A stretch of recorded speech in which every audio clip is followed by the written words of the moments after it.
دوستانو سلامونه. که غواړئ په انسټاګرام کې خپل لایکونه او یا هم همداسې نور ریاکشنې چې هغه تاسې هایډ کړئ یا یې ورک کړئ، تاسې خپل له فالوورانو څخه پټ کړئ، نو بالکل تاسې کولی شئ. هغه لپاره تاسې لومړی انسټاګرام ته لاړ شئ او بیا پرې پروفایل باندې کلیک کړئ.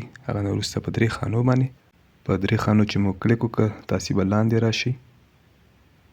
لاندې چې راغی دلته لایک اینډ شیر کاونټس په دې آپشن به کلیک کړئ. نو دلته ګورئ تاسې فعلا دغه آپشن غیر فعاله ده یا ډیسیبل ده، نو تاسې به په دې باندې کلیک کړئ. نو کله مو چې په دې آپشن باندې کلیک کړو دا به فعاله شي یا انیبل به شي. نو دې سره به ستاسې په پوسټونو باندې یا که ویډیو وي که انځور وي څوک چې لایک ورکوي یا شیر کوي نو هغه کوم تعداد چې وي هغه به ستاسې فالوورانو ته نه ښکاري. نو دا وه د نن ویډیو. که ویډیو خوښه شي در سره لایک کړئ، که کوم نظر یا پوښتنه لرئ موږ سره د کمنټ لارې شریک کړئ. که چینل ته نوي یاستئ در سره سبسکرایب یې کړئ. تر بلې ویډیو مو په پاک او مهربانه رب سپارم. هر چیرې چې یاست خوشحاله اوسئ.